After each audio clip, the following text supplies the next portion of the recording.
దేవునికి స్తోత్రం. హల్లెలూయా.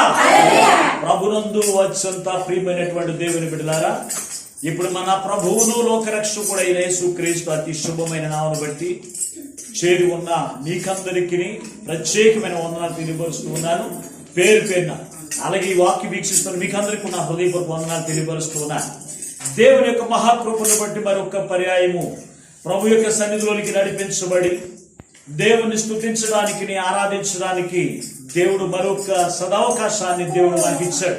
ఎందుకంటే దేవుని స్తుతించడానికి లోకములో లేనటువంటి వారు అనేక మంది ఉన్నారు. అయినప్పటికీ ఆయన కృపను మన యందు ఉంచి దేవుని స్తుతించే గొప్ప ధన్యతలు దేవుడు మనకి ఇచ్చిన దాన్ని బట్టి మనం ప్రభువుని ఎంతగానో స్తుతిస్తూ ఆయన నామమును బట్టి ఆనందించవలసినటువంటి వారమై ఉన్నాం. ఈ సమయంలో దేవుడు మనకి ఇచ్చిన ఈ సమయంలో ఒక వాక్యాన్ని దేవుని యొక్క వాక్యముగా నేర్చుకుందాం. పరిశుద్ధ గ్రంథము నుండి దినవృత్తాంతములు 2వ గ్రంథము 33వ అధ్యాయము 13వ వచనాన్ని దేవుని యొక్క వాక్యముగా ధ్యానం చేసుకుందాం. ఆయనకు మొరలిడగా ఆయన అతని విన్నపములను ఆలకించి యెరూషలేమునకును అతని రాజ్యములోనికి అతన్ని తిరిగి తీసుకుని వచ్చినప్పుడు యెహోవా దేవుడై ఉన్నాడని మనిషే తెలుసుకొనెను. చిన్న ప్రార్థన చేసుకుని వాక్యం నేర్చుకున్నా. మహాపరిశుద్ధుడవును ప్రేమ స్వరూపి అయిన మా ప్రియ పరలోకపు తండ్రి, మీ యొక్క పరిశుద్ధమైన ఘనమైన నామమును బట్టి మీకు వందనాలు, స్తోత్రాలు. ఇంతవరకు నీ ఉచితమైన కృపణమై అనుగ్రహించి పాటల ద్వారా, స్తుతి ఆరాధన ద్వారా మహిమ తెచ్చుకుని యేసయ్యా మీకు వందనాలు, స్తోత్రాలు. అయ్యా, కొద్ది సమయాన్ని మీ వాక్యమును మేము ధ్యానం చేస్తూ ఉండగా మీ పక్షమును నిలబడి దాసుని మీ సిలువ చోటును మరుగుపరిచి 7 ఆత్మశక్తి చేత అభిషేకించి బలపరిచి అయ్యా చేరి ఉన్న ప్రతి ఒక్క హృదయాన్ని మీరు చూస్తూ ఉన్నారు. వారి హృదయములకు కావలసిన వాక్యహారము ద్వారా ప్రతి బిడ్డలైన వారిని ఆదరించి బలపరిచి స్వస్థపరిచి అయ్యా నీ రక్షణలోనికి చేసి నీ 2వ రాకడకు ప్రతి బిడ్డను ఆయుత్తపరచుమని అతి త్వరలో పెట్టిన కుమారుడిగా రానయ్యున్నా యేసు పరిశుద్ధమైన నామమున ప్రార్థించి వేడుకొనుచున్నాము పరమ తండ్రి. ఆమేన్, ఆమేన్, ఆమేన్. దేవుని స్తోత్రం. హల్లెలూయా, హల్లెలూయా. పాస్టర్ గారు ఆమేన్ చెప్పుకుంటారు, ఆగిపోతున్నారా? సరే, మంచిది. దేవుని ప్రియమైనటువంటి బిడలారా, దేవుడు ఈరోజు మనతో మాట్లాడుచున్న మాట, దేవుడి యొక్క రాజ్యములో మనల్ని ప్రవేశింపచేయాలి అంటే మన బ్రతుకు ఎలా ఉండాలో ఈ రోజున కొన్ని మాటలు పరిశుద్ధ గ్రంథంలో నుంచి కొన్ని మాటలు మనం నేర్చుకుందాం. ప్రియమైనటువంటి వాళ్ళ, దేవుని యొక్క రాజ్యంలోనికి మనం ప్రవేశించాలి అంటే మనం అనుకుంటూ ఉంటాము, బాప్తిస్మము తీసుకుంటే దేవుని యొక్క రాజ్యంలోనికి ప్రవేశిస్తాం, మారు మనసు పొందితే దేవుని యొక్క రాజ్యంలోనికి ప్రవేశిస్తాం, లేకపోతే నీతి క్రియలు చేస్తే మనము దేవుని యొక్క రాజ్యంలోనికి మనము ప్రవేశిస్తామని మన యొక్క ఆలోచన మనం కలిగి లోకంలో మనం జీవిస్తూ ఉన్నాం. మంచిదే, ఇవన్నీ కూడా మనకుండా దేవుని యొక్క సన్నిధిని, దేవుని యొక్క ఆజ్ఞలను అనుసరించాలి. అలాగే మారు మనసు పొందాలి, రక్షణ పొందాలి. వాటితో కలిసి నీతి క్రియలు అనేవి కూడా మనలో ఉండాలి. అయితే మనలో ఉన్నప్పటికీ కూడా మనలను దేవుని యొక్క రాజ్యంలోనికి దేవుడు నడిపించాలి అంటే మన యొక్క జీవితం ఎలా ఉండాలో కొన్ని విషయాలు ఈ రోజున మీ ఎదుట పెట్టి నేను నా మాటలు ముగిస్తాను. పరిశుద్ధ గ్రంథంలో మనష్షే అనేటువంటి ఒకడున్నాడు. అతడు ఎవరు కుమారుడు అంటే హిజ్కియా యొక్క కుమారుడు. మనష్షే అంటే యోసేపు యొక్క కుమారుడు కూడా పేరు మనష్షే. అలాగే మోషే యొక్క పేరు కూడా మనష్షే. ఎందుకంటే మనకు పరిశుద్ధ గ్రంథంలో తేటగా దానికి కనపడదు, కానీ మోషేకు మరొక పేరు తెలుసు అంటే మనష్షే. అలాగే మనం చూసినప్పుడు మనష్షే గోత్రికుల్లో నుంచి చాలా మంది ఆ యొక్క పేరు పెట్టుకున్నటువంటి వారు చాలా మంది ఉన్నారు. కానీ ఈ రాజుల కాలంలో హిజ్కియా రాజు యొక్క కుమారుని యొక్క పేరు మనష్షే. దేవుని బిడ్డ, మనష్షే అనే మాటకు అర్థం ఏమిటి అని మనం ఆలోచన చేస్తే అక్కడ మరిచిపోయేటట్లు చేసేవాడు అని అర్థం ఇచ్చేటువంటి పేరు కలిగిన వాడు మనస్సే అయినటువంటి ఈ వ్యక్తి దేవుని బిడ్డ. ఇతడు ఎవరి కుమారుడు అంటే హిజ్కియా యొక్క రాజు యొక్క కుమారుడు. హిజ్కియా దేవుని యందు విశ్వాసముతో, దేవుని యందు భయభక్తులు కలిగి, దేవుని యొక్క మందిరం యొక్క బాగు చేసి, దాని యొక్క కిటికీలు తలుపులు పెట్టి, అలాగే ఆరాధించడానికి దేవుని యొక్క బలిపీఠము కట్టి దేవుడిని యేసయ్యకు అక్కడ స్తుతులు బలులు అర్పిస్తూ దేవుని మహిమపరిచేటట్లుగా చేసేవాడు ఎవరంటే హిజ్కియా మహారాజు. అతని యొక్క జీవితమును అతను కొనసాగించి అతను చనిపోయిన తర్వాత తన కుమారుడైనటువంటి మనిషి రాజు అయ్యాడు. ఇతడు 12 సంవత్సరములకి మహారాజుగా ఎంచబడ్డాడు. దేవుని బిడ్డ, మహారాజుగా ఎంచబడినప్పుడు ఇతడు చేసినటువంటి పనులన్నీ కూడా మీరు ఆలోచన చేస్తే చాలా దౌర్భాగ్యపు స్థితి కలిగినటువంటి వాడు దేవుని బిడ్డ. పరిశుద్ధ గ్రంథములో రాజులు 2వ గ్రంథము 21వ అధ్యాయంలో మీరు చూడగలిగితే అక్కడ చాలా స్పష్టంగా అతను గూర్చి ఆ అధ్యాయం అంతా కూడా అతని యొక్క బ్రతుకంతా కూడా ఎలా జీవించాడు అనేటువంటి మాటలు అక్కడ మనకి కనపడుతూ ఉంటాయి. ఎందుకంటే ఎలాగైతే తన తండ్రి దేవుని యొక్క మందిరాన్ని బాగు చేసి దేవునికి ఆరాధన చేయడానికి ఒక స్థలంగా ఏర్పాటు చేయబడిన ఆ స్థలంలో ఆరాధన జరగడానికి ఎలాగైతే ఒక కారకుడు అగించబడి ఇశ్రాయేలు ప్రజలందరినీ కూడా దేవుని యొక్క మార్గంలో నడిపించడానికి కారకుడిగా ఆ యొక్క హిజ్కియా మహారాజు ఉన్నాడు. అయితే అతనికి వ్యతిరేకముగా ఇతను ఎప్పుడైతే రాజు అయ్యాడో దేవుని యొక్క మందిరములో ఉన్నటువంటి బలిపీఠములన్నీ కూడా పగలగొట్టాడు. దేవుని బిడ్డ, బలిపీఠములను కూడా పగలగొట్టి దేవత ప్రతిమను, ఆషేరు దేవత ప్రతిమను దేవుని యొక్క మందిరములు నిలబెట్టాడు. ఇశ్రాయేలు ప్రజలందరినీ, యూదులందరినీ కూడా అక్కడ దేవుని వైపు నుంచి మళ్లించి విగ్రహారాధనలోనికి తీసుకుని వెళ్ళాడు. విగ్రహారాధనకు తీసుకుని వెళ్ళి తన యొక్క కుమారుని, తన కుటుంబాన్ని అంతటిని కూడా ఎవరిని ఆశ్రయించడం ప్రారంభించాడంటే జ్యోతిష్కులను, మాంత్రికులను, శకునగాండులను, అలాగే వారందరినీ కూడా విగ్రహారాధికులకి చేసేసాడు. దేవుని బిడ్డ, విగ్రహారాధికులకి చేసినప్పుడు వారు ఎప్పుడైతే విగ్రహాధికులకి చేశాడో దేవునికి కోపం రగిలి దేవుడైన యెహోవా తన ప్రవక్తలైన వారిని ఏం చేశాడో తెలుసు అంటే మనుష్యుల దగ్గరికి పంపించాడు. ఇది దేవుని యొక్క మాటను చెప్పండి, మీ తండ్రి నడిచిన మార్గం నువ్వు నడవట్లేదు, అది మొదటి తప్పు. రెండవది, దేవుని యొక్క ప్రజలైన వారిని కూడా నువ్వు ఎక్కడికి నడిపించావంటే అన్యులకి నడిపిస్తూ ఉన్నావు, అన్యుల మార్గములకు మీరు నడిపిస్తూ ఉన్నారు. ఇదిగో కనుక నీవు చేసిన దోషానికి దేవుని యొక్క కోపం నీ మీద రగులుతుందని చెప్పి హెచ్చరిక తెలియపరచమని ప్రవక్తలైన వారిని ఆ యొక్క మనిషి దగ్గరికి పంపించాడు. దేవుని బిడ్డ, పంపించినప్పుడు ఈ ప్రవక్తలు వచ్చి దేవుని యొక్క మాటలను, దేవుని యొక్క ఉద్దేశములన్నీ కూడా వారికి ప్రకటన చేశారు.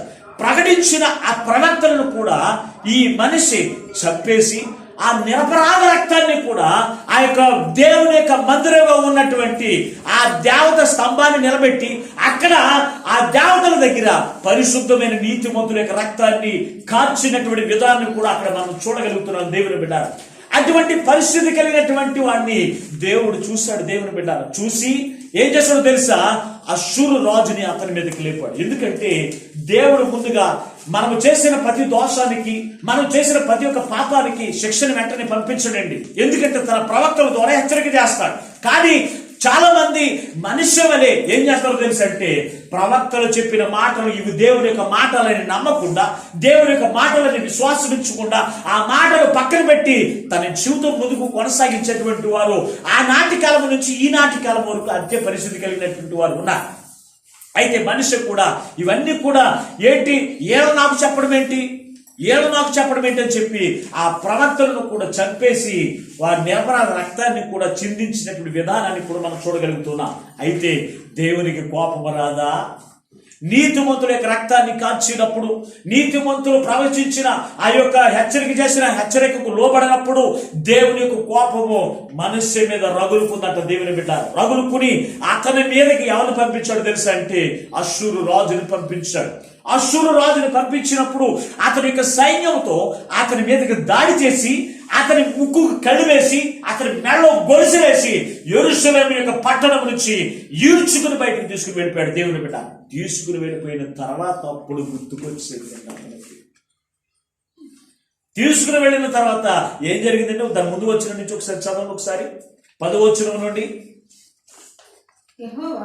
యెహోవా మనష్షేకును వర్తమానములు పంపినను వారు చెవి యొక్కకపోయిరి.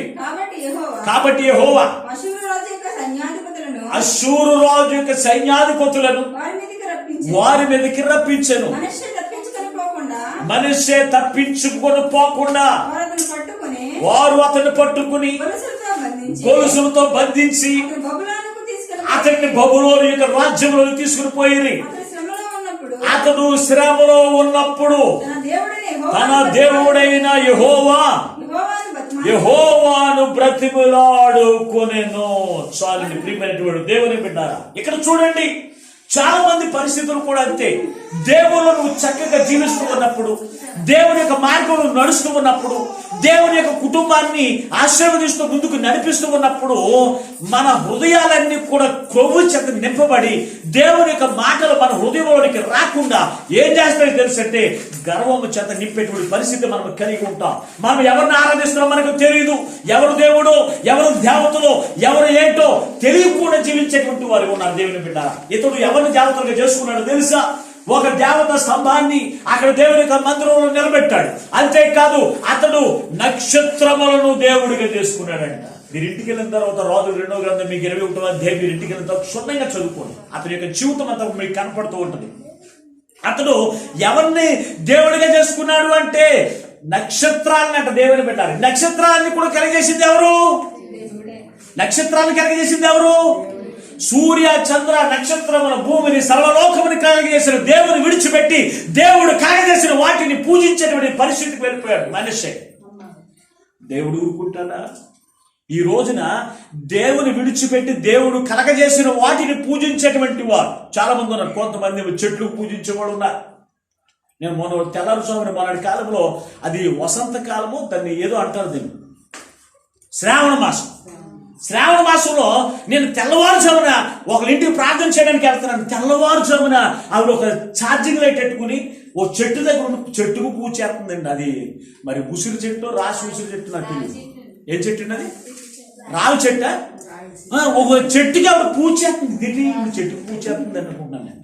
ఆ చెట్టుకు నామాలు పెట్టేస్తుంది, దండాలు పెట్టేస్తుంది, దాని దగ్గర మొత్తం అన్ని పూజ సామాగ్రిని కూడా పెట్టుకుంది. ఈ చెట్టుని కలగజేసింది ఎవరు? ఎవరండి? ఎవరు కలగజేశారు? ఈవిడ కలగజేస్తే చెట్టు నిలబడిందా? కాదు కదా. దేవుడు సృష్టిలో ఉన్న వాటిని అన్ని కలగజేస్తే కలగజేసిన సృష్టికర్తను పూజించకుండా కలగజేసిన వాటిని పూజించేటువంటి దౌర్భాగ్య స్థితి ఎవరు కలిగి ఉన్నాడు తెలుసా? మనిషి. ఈ రోజున మనము సృష్టికర్తను పూజించకుండా సృష్టిని నువ్వు పూజించగలిగితే, దేవుని యొక్క హెచ్చరిక నీ మీదకు వచ్చినప్పుడు ఆ హెచ్చరిక మాటను నువ్వు పట్టించుకోకుండా మనిషి వల్ల నువ్వు జీవించినప్పుడు దేవుని యొక్క కోపము తప్పనిసరిగా నీ మీద రగులుకుంటుంది. రగులుకుని నిన్ను ఎవరికి అప్పగిస్తాడో తెలుసా? నీకు తెలియదు. శ్రమపరిచే వాటికి దేవుడు నిన్ను అప్పగిస్తాడు. ఎవరి ద్వారా నిన్ను శ్రమపరచాలో, ఎవరి ద్వారా దేవుడు జ్ఞాపకం చేసుకోవాలో అది దేవునికి ఎరిగినటువంటి దేవుడు గనుక ఎవరిని? అష్షూరు రాజుకి అప్పగించాడంట. అష్షూరు రాజు తన సేనాధిపతిని బలపరిచి అతన్ని తీసుకున్నాడు అన్నాడు. అంతే. ఏం చేశాడు? యెరూషలేము నుంచి బబులోను యొక్క సామ్రాజ్యంలోనికి మెడలో గొలుసులు వేసి అతను ఒక కుక్కని వీడ్చుకెళ్ళినట్లుగా వీడ్చుకుని వెళ్తూ ఉంటే ఎంతమంది చూస్తారండి? ఒక మహారాజు స్థానంలో ఉన్నటువంటి ఒక కుమారుణ్ణి నడివీధిలో తీసుకుని వెళ్తాను ఎంతమంది చూస్తారండి? ఈ రోజున రాజులకు రాజైన యేసు క్రీస్తుకు నువ్వు కుమారుడు, కుమార్తెను. అయితే నీవు క్రీస్తులో నువ్వు జీవిస్తూ ఉండగా, నువ్వు దేవుని విడిచిపెట్టి నువ్వు సృష్టిని ఆరాధన చేస్తూ ఉన్నప్పుడు, నీవు కూడా వీధుల్లో దేవునికి అవమానకరంగా నువ్వు జీవిస్తూ ఉన్నప్పుడు దేవుడు నీ పరిస్థితి ఎలా ఉంటాడో తెలిసి ఈదుల్లోకి ఈడు చేస్తారంటారు. దాన్నే ఏమంటారు? ఈదుల్లోకి ఈడ్ చేశారండి. పలానోళ్ళు ఎందుకు ఈడ్చారు? నీ పరిస్థితి, నీ జీవితం నువ్వు చూసుకోలేదు.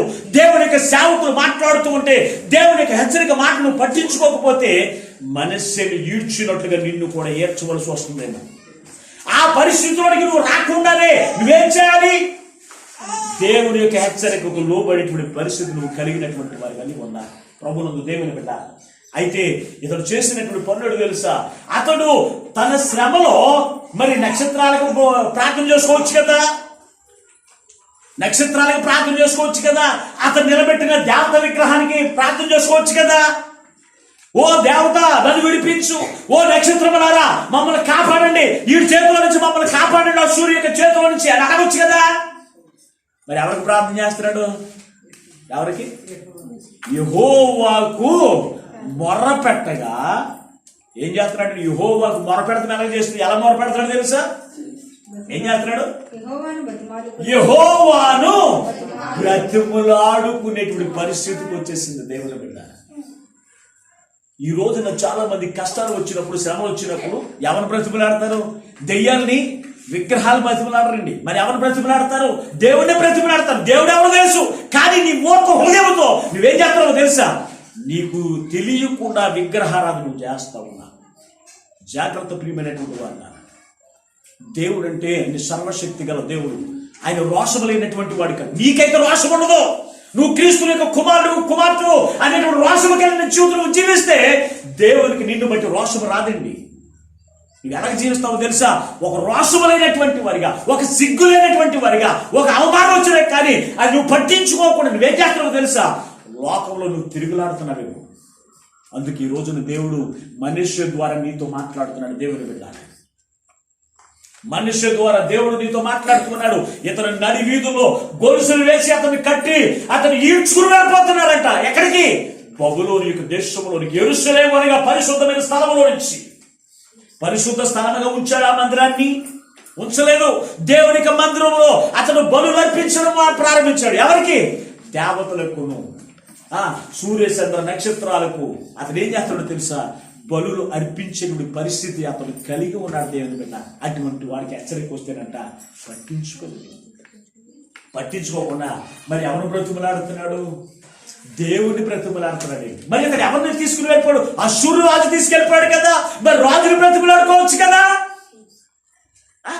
మరి రాజుని బ్రతిమలాడుకోవచ్చు కదా. మరి రాజుని బ్రతిమలాడట్లేదు. ఎవరిని? అయ్యా అయ్యా నీకు విరోధం నేను పాపం చేశాను అయ్యా, అయ్యా ఇదిగో అని చెప్పి దేవుని ఏం చేస్తాడో తెలుసా? బ్రతిమలాడుతున్నాడు. దేవుడు బ్రతిమలాడవలసింది మనుషుల్ని కాదు, బ్రతిమలాడవలసింది రాజుల్ని కాదు, బ్రతిమలాడవలసింది ఇరుగు పొరుగు వారిని కాదు.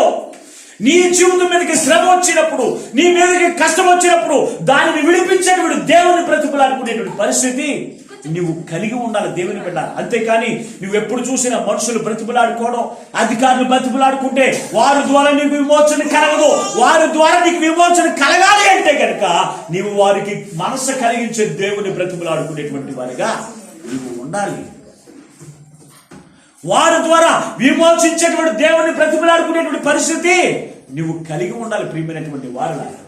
అందుకే ఇతను ఎవరు బ్రతిమలాడుతాడో తెలుసా? దేవుడని యెహోవాను బ్రతిమలాడుతూ ఉన్నాడు దేవుని బిడ్డ. ఏమని? అయ్యా అశ్షూరు రాజు యొక్క చేతుల నుంచి విడిపించడానికి అతనికి మనసు కలిగించింది ఆయన అని బ్రతిమలాడుతాడు. ఇశ్రాయేలు ప్రజలందరి మీద కూడా, ఈ బబులోను యొక్క సామ్రాజ్యం వారందరూ కూడా యెరూషలేము యొక్క ప్రాకారాలన్నీ కూడా పగలగొట్టినప్పుడు, వాళ్ళందరూ కూడా చెరగొని తీసుకుని వెళ్ళిపోయినప్పుడు నెహెమ్యా ఎవరు బ్రతిమలాడాలి? నెబుకద్నెజరు రాజును బ్రతిమలాడట్లేదు. అయ్యా రాజా ఇదిగో మా ప్రజలందరినీ కూడా విడిపించని రాజు దగ్గరికి వెళ్ళి బ్రతిమలాడట్లేదు. అంతేకాదు ఆ యొక్క పని పూనుకోవడానికి ఇతడు ఒక రాజు దగ్గర పానదాయకుడిగా ఉండేటువంటి ఇతడు నెహెమ్యా ఎవరు బ్రతిమలాడుతున్నాడు తెలుసా? రాజా రాజా నా ప్రజలు, నా రక్త సంబంధులు, క్రీస్తు యొక్క రక్తం చేత కడగబడిన వారు వీరందరూ కూడా చెరలోకి వెళ్ళిపోయారయ్యా, ఇదిగో వారిని విడిపించారని నన్ను పంపించారు. రాజును బ్రతిమలాడాలి కదా. రాజును బ్రతిమలాడతలేదండి. మరి ఎవరు బ్రతిమలాడుతున్నాడో తెలుసా? దేవుణ్ణి బ్రతిమలాడుతున్నాడు. చదవండి ఒకసారి నెహెమ్యా గ్రంథం 1వ అధ్యాయం 12వ వచనం. నెహెమ్యా గ్రంథము 1వ అధ్యాయము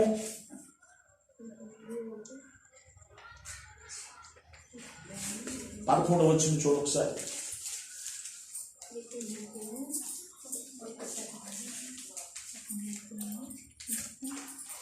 నెహెమ్యా గ్రంథం 1వ అధ్యాయం 11వ వచనం. యెహోవా చెవియొగ్గి నా మొరను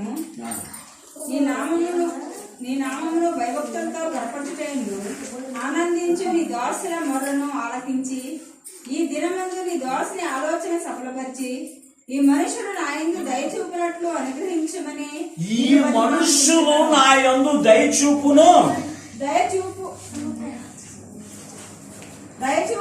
అనుగ్రహించమని. చదవండి. ఈ దాసుని ఆలోచన సఫలపరిచి ఈ మనుషుడు నా యందు దయ చూపినట్లు అనుగ్రహించమని బతిమాలుకొనుచున్నాను. ఈ మనుషులు నా యందు దయ చూపునట్లు అనుగ్రహించమని ఎవరు బ్రతిమలాడుతున్నాడు? రాజును బ్రతిమలాడుతున్నాడు. మరి ఎవరిని? దేవుని బ్రతిమలాడుతున్నాడు. అయ్యా, ఈ రాజు నా మీద దయ చూపించినట్లు నీవు ఈ మనుషునికి ఆజ్ఞాపించిన ఆయన దేవుని బ్రతిమలాడుతున్నాడు. బ్రతిమలాడినప్పుడు దేవుడు ఇతను బ్రతిమలాడిన ప్రార్థన దేవుడు ఆలకించలేదంటే ఆలకించడు. ఆ రాజే ఆ మనసుకి ఏమని చెబుతాడు తెలుసా? మంచి ప్రేమ గల మనసు ఉంచి నువ్వు ఎక్కడికి వెళ్తావు? యెరూషలేము ప్రాంగణం కట్టడానికి వెళ్తున్నావా? నువ్వు ఒక్కడి వెళ్ళి ఎక్కడికి వెళ్తావు? నీకు అక్కడికి కావలసిన సామాగ్రి కావాలి, కలప కావాలి, ఇవన్నీ కూడా నీకు ఎక్కడి నుంచి వస్తాయి? నీవు ఒక్కడి వల్ల కాదు, ఇక్కడ ఉన్న వాటిలో ఉన్న కలపను, నీకు కావలసిన సామాగ్రిని, నీకు కావలసిన పని వారిని, నీకు కావలసిన వంటైన వారిని అందరినీ తీసుకువెళ్ళి పని చేస్తున్నారు. మరి మనసు ఎవరిచ్చారంటారు? ఎవరిచ్చారు? దేవుడు ఇచ్చారు. మరి ఇతడు రాజును బ్రతిమలాడుకుంటేను, రాజును బ్రతిమలాడుకుంటే ఒకవేళ ఇది ఉన్నదో నీ ప్రాణవాయువు ఎవరిస్తారు? నేను పంపడానికి వీలు అనొచ్చు, లేకపోతే ఏదో పని చూసుకుని గొప్పలో చేయనొచ్చు దేవుని బిడ్డ. కానీ దేవుని బ్రతిమలాడుకుంటే అతనికి ఎటువంటి మనసు ఇచ్చాడో తెలుసా? అతన్ని పంపించేది మనసు ఇచ్చాడు దేవుడు. అందుకే మనసే ఏం చేశాడు తెలుసా? దేవుణ్ణి బ్రతిమలాడుతూ ఉన్నాడంటే దేవుని బిడ్డ. అతనికి ఉన్నటువంటి కష్టములో, అతనికి ఉన్నటువంటి వ్యాధులలో, అతనికి ఉన్నటువంటి శ్రమలో అతను రాజుని బ్రతిమలాడట్లేదు, ఆ మెడవ వేసి తీసుకుని వెళ్ళిపోతున్నటువంటి వారిని బ్రతిమలాడట్లేదు. కానీ దేవుడని యెహోవా ఎలాగేం చేస్తాడు తెలుసా? బ్రతిమలాడుతూ ఉన్నాడు దేవుని బిడ్డ. ఈ రోజు నువ్వు ఎవరిని బ్రతిమలాడుతున్నావు? నీకు కష్టం వచ్చింది. ఎప్పుడు కష్టమైంది? ఓరకనే రాని కష్టాలు, శ్రమలు ఓరకనే రావు. నువ్వు దేవుని యొక్క మాటలు వినకుండా, దేవుని యొక్క మాట చెప్పు నువ్వు నడుచుకోకుండా నువ్వు జీవిస్తున్నప్పుడు నిన్ను శ్రమపరిచే వారిని, నిన్ను బాధపరిచే వారిని నీ మేరకు దేవుడు లేపుతాడు. లేపినప్పుడు నీవు చేయవలసిన పని ఏంటి తెలుసా? మనుషుల్ని బ్రతిమలాడటం కాదు, దేవుని బ్రతిమలాడ. దేవుని బ్రతిమలాడేటువంటి వారిగా మనం ఉండాలి. అంతేకాని నువ్వు మనుషులు బ్రతిమలాడితే కనుక నువ్వేం చేస్తావు తెలుసా? అంటే ఇరుకుల్లో, ఇబ్బందులో కూలిపోతావు. దానియేలు కూడా ఒక కష్టం వచ్చింది, ప్రతిమకు తప్ప మరి ఎవరికి దేవుడని యెహోవాకు మొరపెట్టడానికి వీల్లేదు. మొరపెట్టిన వారందరినీ కూడా సింహాలలో వేస్తానన్నాడు రాజుగారు. అయితే మరి ఈ దానియేలు మరి ఎవరు బ్రతిమలాడుకున్నాడు? రాజా, నాకు ప్రార్థన చేసుకోవడానికి ఏమని, నేను ప్రార్థన చేయకుండా ఉండలేను అని రాజుని బ్రతిమలాడతారు. దేవుని బిడ్డలారా, ఎవరు బ్రతిమలాడుతున్నాడు? దేవుడని యెహోవాను బ్రతిమలాడుతున్నాడు. ఒకసారి దానియేలు గ్రంథంలో 6వ అధ్యాయము 11వ వచనంలో మాట చాలా స్పష్టంగా రాయబడి ఉంది. దేవుని బిడ్డలారా, దానియేలు గ్రంథము 6వ అధ్యాయము 11వ వచనం ఎవరు తొందరగా తీసిన తొందరగా చదవండి.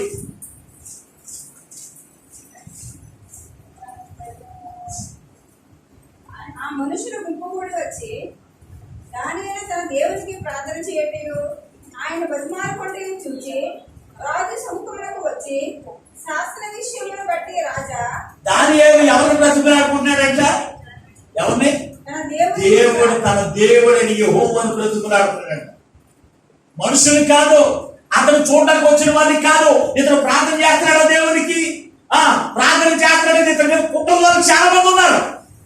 ఇతను కుటుంబాలు చాలా మంది ఉన్నారు. ఇతను నీకు ఎవరు కూడా ఇతను మొక్కట్లేదు, నీవు ప్రార్థన చేయట్లేదు, నీకు నమస్కారం చేయట్లేదు. దేవుడని యెహోవాకే ప్రార్థన చేస్తున్నాడు. ఇతను మన రాజ్యంలో ఉండి అతనికి ప్రార్థన చేయడం ఏంటి అని ఇతని మీద కుటుంబాలు ఉన్నారు. కుటుంబాలు ఇతను ఏం చేస్తున్నాడని వచ్చి కిటికీ తలుపులో నుంచి చూస్తున్నాడట దానియేలు. చూస్తున్నప్పుడు ఇతని యొక్క ప్రార్థన ఎలాగుంది? దేవుడే యెహోవాను బ్రతిమలాడుతున్నాడు. రాజుకి నా మీద కనికరం చూపించినట్లుగా, శ్రమల నుంచి తప్పించినట్లుగా ఆ మనసు కలిగించిన ఆయన అని దానియేలు దేవునికి మొరపెడుతున్నాడు. ఈ రోజు మనం ఎవరికి బ్రతిమలాడతాం? మనం ఎవరిని బ్రతిమలాడతాం? దేవుని బిడ్డారా, మనిషే అతను దేవుడని యెహోవాను బ్రతిమలాడుతూ ఉన్నాడు. దేవుని బిడ్డారా, ఈ రోజు నువ్వు ఎవరు బ్రతిమలాడుతున్నావు? కష్టం వచ్చినా కష్టం కలిగించే వారిని కాదు బ్రతిమలాడాల్సింది, శ్రమ కలిగించిన వారిని కాదు, శ్రమ పెట్టే వారిని కాదు, బాధపరిచే వారిని కాదు బ్రతిమలాడవలసింది.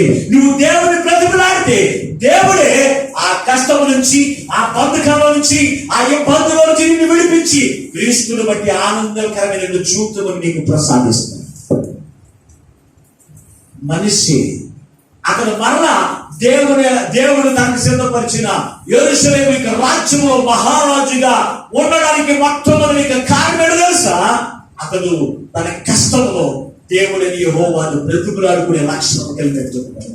ఈ రోజున నీ జీవితంలో, నీ కష్టకాలంలో, నీ ఇబ్బంది కాలంలో దేవుణ్ణి బ్రతుకులాడుకునే మనసు నీకు ఉందా? ఆలోచన చేయి. దేవుని బ్రతుకులాడటం ఏంటి? దేవుడిని అడగడం ఏంటి? కొంతమంది కష్టాలు పాలైనప్పుడు, ఇబ్బందులు పాలైనప్పుడు దేవునికి మొరపెట్టుకోవడం ఎందుకు? ఇదిగో దేవుడు మేము కలిగి ఉన్నప్పుడు ఈ కష్టాలు వచ్చినాయి, ఈ శ్రమలు వచ్చినాయి అంటారు. కానీ దేవుడి యొక్క మాటను మేము అతిక్రమించడం ద్వారా, దేవుడికి విరుద్ధంగా మేము జీవించడం ద్వారా ఈ కష్టాలు మాకు వచ్చినాయి అని ఆలోచన మనకు ఆలోచన కలిగి ఉండి దేవుడి యొక్క భయముతో దేవుడి దగ్గర మనం బ్రతికులు ఆడుకుని ఉన్నప్పుడు దేవుడు తప్పనిసరిగా ఎటువంటి ఆ ఉక్కు సంఖ్యలు ఇచ్చాడు సరే నిన్ను విడిపించి ఏం చేస్తాను? క్రీస్తుతో ఆనందంగా జీవితం కొనసాగిస్తాను. ఈరోజు నీ జీవితం ఎలా ఉంది? దేవుని బ్రతుకులాడుతున్నావా? మనుషులు బ్రతుకులాడుతున్నావా? ఆలోచన చేయండి. ఒకవేళ నువ్వు ఇంతవరకు దేవుని బ్రతుకులాడుకునే మనసు నీకు లేకపోతే ఈ రోజు నీ వాక్యం విన్న తర్వాత తెలుసరి నీ కష్టాల్లో, ఇబ్బందుల్లో, శోధనలో వాటి నుంచి విడిపించే దేవుడిని బ్రతుకులాడుకున్నప్పుడు ఆనాడు మనిషి యొక్క యుక్తి సంఖ్యల నుంచి విడిపించినట్టుగా నిన్ను కూడా విడిపిస్తాడు దేవుని బిడ్డ. రెండవది మనం చూస్తే అతడు తన రాజ్యంలోనికి మనం ప్రవేశించడానికి రెండవ కారణం ఏంటి తెలుసు అంటే ఆలోచన మరొకసారి చదువు. ఒకసారి 12వ వచనం. అతడు దేవుడైన యెహోవాను తన శ్రమలో బ్రతికులాడుకును, తన పితరుల దేవునికి సన్నిధిని తను తాను బహుగా తగ్గించుకునేను. చూడండి అతను ఎక్కడ తగ్గించుకున్నాడు? తన పితరుల దేవుడని యెహోవా సన్నిధిని తగ్గించుకోవడం వేరు, బహుగా తగ్గించుకోవడం వేరు. ఇతడు తగ్గించుకుని రాయలేదు, బహుగా తగ్గించుకున్నాడు. ఇంతకు ముందు తగ్గింపు చెబుతున్నాడు. దేవుడు ఎదుట తగ్గింపు మనసు లేకుండా హెచ్చింపు మనసు కలిగి అతని యొక్క జీవితంలో కష్టాలు పడైపోయాడు. ఆ కష్టం ఎదుట, అతనికి ఉన్నటువంటి ఇబ్బందులు ఎదుట దేవుడిని యెహోవా సన్నిధిలో తగ్గింపు మనసు కలిగినటువంటి వాడిగా కనబడుతున్నాడు. నీవు దేవుడి యొక్క సన్నిధిలో నివసిస్తూ ఉన్నావు, దేవుడి యొక్క సన్నిధిలో నువ్వు బలపరచబడుతూ ఉన్నావు, దేవుడి యొక్క సన్నిధిలో నువ్వు నడిపించబడుతూ ఉన్నావు. నీలో తగ్గింపు జీవితం ఉందా? ఈరోజు నువ్వు పరిశీలన చేసుకున్నావు.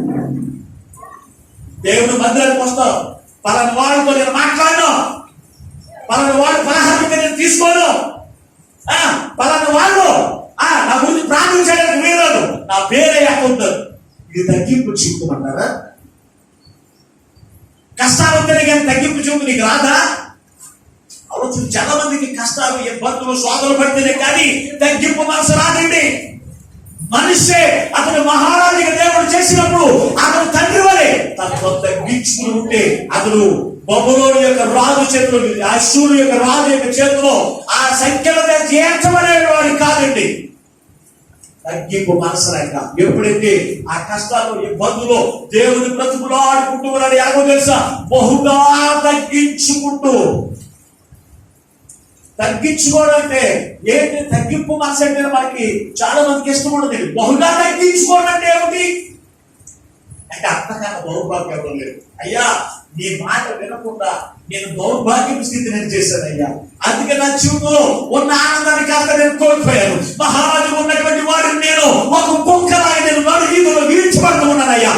కారణము నేను చేసిన పాపములనే, నేను చేసిన పాపములే. నీ ఎదుట నేను ఆ పాపవాడిని. నువ్వు ఒక్కసారి నా మీద కను దృష్టి ఉంచితే చాలయ్యా, నేను ఎందుకు పనికి రాకుండా అయిపోతానయ్యా అని దేవుని యొక్క శక్తితో అప్పుడు పోల్చుకోవడం ప్రారంభించాడు. ఈ రోజు దేవుని యొక్క శక్తి ఏంటో, నీ శక్తి ఏంటో నువ్వు గ్రహించవా? ఒక్కసారి కను దృష్టి నీ మీద పెడితే నీ బ్రతుకేనే పోతుంది తెలుసా? నీవు మహారాజులో ఉన్నటువంటి వాడివే ఒక కుక్క వలె నడి వీధిలో ఈడ్చివేయబడి పరిస్థితి ఎప్పుడు వస్తుంది తెలుసా?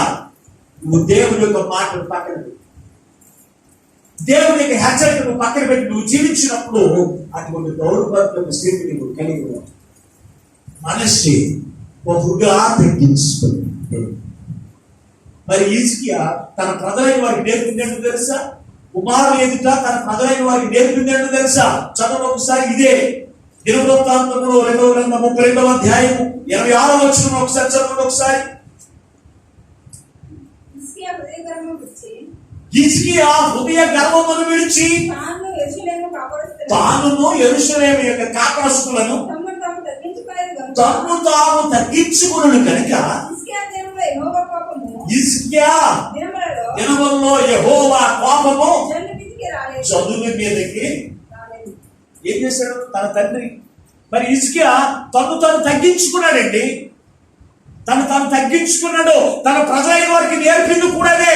ఇదిగో మిమ్మల్ని మీరు తగ్గించుకుని ఎడల దేవుని యొక్క కోపం మీ మీదకి రాకుండా, దేవుని యొక్క కోపం మీ మీదకి రగిలిపోకుండా దేవుని యొక్క ఆశీర్వాదం వచ్చి మీరు అందరూ కూడా నెప్పబడతారని హిజ్కియా కాలంలో తన రాజ్యానికి, తన కుటుంబానికి నేర్పినటువంటి మాటలు ఈ మనిషి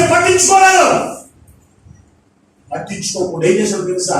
తన తండ్రి ఎప్పుడైతే చనిపోయాడో వెంటనే మందిరాన్ని మార్చేశాడంతే. దేవతకుడిగా మార్చేశాడు. విగ్రహారాధన ఎక్కువైపోయింది. దేవుని యొక్క సేవకులైన వారిని హతమార్చి నీతిమంతులకు రక్తాన్ని చిందించడం ప్రారంభించాడు. దేవుని యొక్క యాజకులైన వారిని బాధపరచడం నేర్చుకున్నాడు. ఇవన్నిటిని బట్టి దేవునికి ఎంత వేదం వస్తుంది. దేవుడు ఎంత మాత్రం సహించగలడు? దేవుడు ఎంత మాత్రం సహించగలడు? మరి తన తండ్రి నేర్పిన మాటలు పట్టించుకోకుండా ఈ రోజున మనిషి ఏం చేశాడు తెలుసా? మొహగా హెచ్చించుకున్నాడు. నా అంతటి వాడు ఎవరో లేరు. నేను ఏది చేస్తే అదే జరుగుతుంది. నేను ఏది అనుకుంటే అది నేను చేయగలను. నాకు రాజ్యం ఉంది, అధికారం ఉంది, నేను మహారాజుని, ఏదైనా చేయగలను అనుకున్నాడు. దేవుడు ఒక్క క్షణంలో ఏం చేశాడు? అష్షూరు యొక్క రాజు చేతికి అప్పగించాడు. అనుకున్న పరిస్థితుల్లోనే ఈడ్చివేయబడి పరిస్థితులకు వచ్చేసాడు. అప్పుడు తగ్గించుకున్నాడు. అయ్యా నువ్వంటే ఏదో అనుకున్నాను కానీ, అయ్యా నువ్వంటే ఏదో అనుకున్నాను కానీ, నేను గొప్ప అనుకున్నాను, నాకైనా గొప్ప లేదు, నీ ఏదైతే జరుగుతుందని అనుకున్నాను కానీ, అయ్యా ఇప్పుడు నాకు తెలిసి వచ్చింది అయ్యా అని బహుగా దేవుని యొక్క సన్నిధిలో తగ్గించుకుని అతని యొక్క స్థితి ఏమిటో, అతని యొక్క గతి ఏమిటో దాని బట్టి నడుచుకోవడం ప్రారంభించాడు దేవుని బిడ్డ. అప్పుడు మరలా దేవుడు ఏం చేస్తాడు తెలుసా? అతని మొర ఆలకించి అతను ఏం చేస్తాడని చెప్పి ఏం చేశాడు తెలుసా? మరలా అష్షూరు యొక్క చేతిలో నుంచి విడిపించడం ఎంతసేపు, అప్పగించడం ఎంతసేపు దేవునికి. ఇప్పుడు చదవండి మూల వచ్చినానికి ఇప్పుడు రండి. అప్పుడు వచ్చిన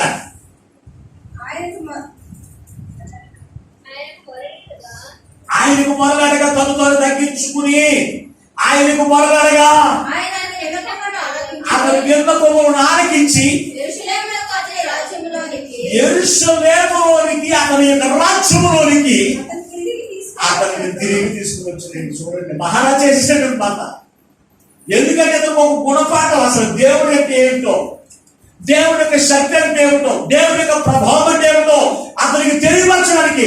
అయితే అతను తగ్గించుకోకుండా ఉంటే, దేవుడిని ప్రతిమలాడుకోకుండా ఉంటే అష్షూరు యొక్క రాజు యొక్క చేతిలో తన ప్రాణాలను కోల్పోయి ఎందుకు పనికిరానివాడిగా ఉండేవాడు. మరలా తన దేవుడి యొక్క రాజ్యంలోనికి నడిపించబడేవాడు కాదు. దేవుడు ఏం చేశాడు? అతని మొరను ఆలకించి అతని మరలా యెరూషలేము రాజ్యంలోనికి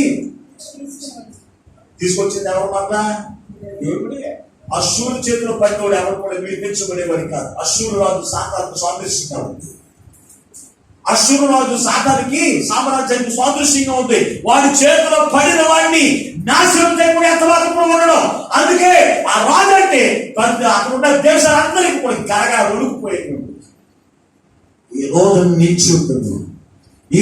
నీచి ఉంటుందో దేవుడు నిన్ను ఆశీర్వాదకరమైన మాటలు నడిపిస్తున్నప్పుడు, దేవుడు నిన్ను ఎట్టి రీతిగా నడిపిస్తూ ఉన్నాడు అది నువ్వు గమనించుకుంటూ గ్రహించుకుంటూ దేవుని యొక్క మార్గం నువ్వు నడవగలిగితే దేవుడు నిన్ను ఉన్నతమైన స్థానాలకు కూర్చోబెడతాడు.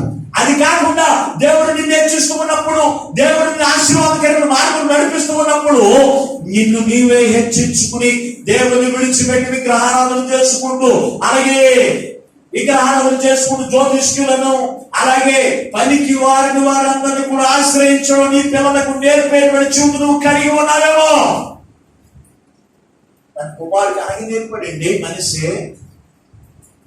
రాజు 2వ గ్రంథంలోకి ఒకసారి అండి, 21వ అధ్యాయం.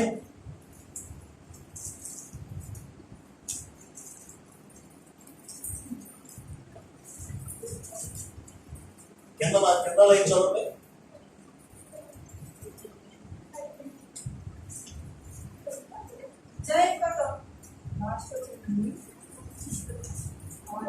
కింద రాయింది. నేను ఆ పుస్తకం తీసుకుని ఆమోను ఎలనారంభించినప్పుడు 22 వాడై ఆమోను ఎలనారంభించినప్పుడు అతడు తన కుమారుని అగ్నిగుండమును దాటించి అతడు తన కుమారుని అగ్నిగుండమునిచ్చి దాటించి జ్యోతిష్కులను శకునములను వాడికి ఏమలవాటు చేశాడంటే కుమారునికి ఏంటి జ్యోతిష్కులు చెప్పడం అలవాటు చేశాడంట. శకునాలు ఏముంటాయి, రాబోయేది నమ్మనికి ఏముంటుంది, ఈ శకునాలు చూపించడం అలవాటు చేశాడంట దేవుని బిడ్డ. మరి తన తండ్రి ఇతను నేర్పినది కాదు కదా. ఇస్కే మహారాజు ఈ యొక్క మనిషికి నేర్పిన ఆ జీవితము కాదు. దేవుని ఎదురు భయభక్తులు కలిగి, దేవుని ఎదురు యథార్థత కలిగిన జీవితము కలిగి, దేవుని ఎదురు తగ్గింపు జీవితము కలిగి నువ్వు జీవించినప్పుడు దేవుని యొక్క కోపం నీ మీదకి రాదని నేర్పితే ఇతను తన కుమారుడికి ఏం నేర్పడు తెలుసా?